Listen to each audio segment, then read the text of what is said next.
Hello guys, आजको दिन चाहिँ एकदम छङ्ग उज्यालो भइरहेछ। घाम चाहिँ डन्डलो बोर लागिरहेछ। गर्मीले चाहिँ म पाक्न लागिसकेँ है। यसो फ्रीको टाइममा अनुहारलाई लिपपोत गरेर आजको दिन जस्तै उज्यालो हुनु पर्यो भनेर चाहिँ मैले एउटा बनाना लिएँ है।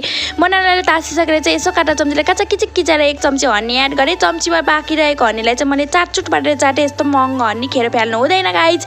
अलिकति दही पनि एड गरेर मैले मजाले मिक्स गरेँ। अब चाहिँ मेरो फेस प्याक रेडी भइसकेको छ। यो फेस प्याकले चाहिँ मैले आफ्नो अनुहार लिपपोत गर्न थालेँ। मैले अनुहार लिपेको देखेर चाहिँ यहाँले चाहिँ छ्या के गर्नुभएको होला भन्दै थियो, घिनाउँदै थियो है। लिपपोत पनि सकिसकेको छ गाइज। अब चाहिँ म यो 10 मिनट पछाडि धुनेछु।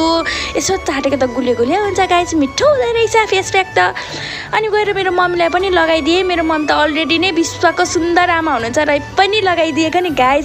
मेरो नानाले पनि यसो कस्तो हुन्छ होला, राम्रै पो भइहाल्छ कि भन्ने आशमा लगाउनु हुँदैछ। अनुहारको सुकिन्जेलसम्म चाहिँ मैले यसो एलोभेरा लिएँ कपालमा लगाउनको लागि गाइज। अनि म चाहिँ एलोभेराको जेल निकाल्न थालेँ। यो चाहिँ कपालको लागि एकदम युजफुल छ।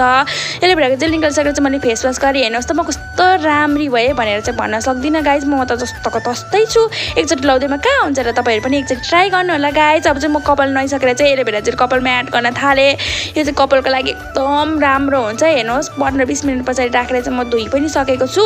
तपाईँहरूको कपाल एकदम स्ट्रेट हुन्छ, स्ट्रेट गर्नु पर्दैन चाहिँ म भन्दिनँ है। तर यति लट्टा पर्छ भने चाहिँ एकदम कपाल नरम बनाउँछ, कपाल झर्छ भने पनि युजफुल हुन्छ। हेर्नुहोस् मेरो कपाल सिल्की भइसकेको छ गाइज भनेर भन्न सक्दिनँ, नरम भएको छ। अब चाहिँ मेरो खाजा पनि रेडी भइसकेको छ गाइज। उसँग टिभी हेर्दै हेर्दै म चाहिँ मोमो खान थालेँ। By by.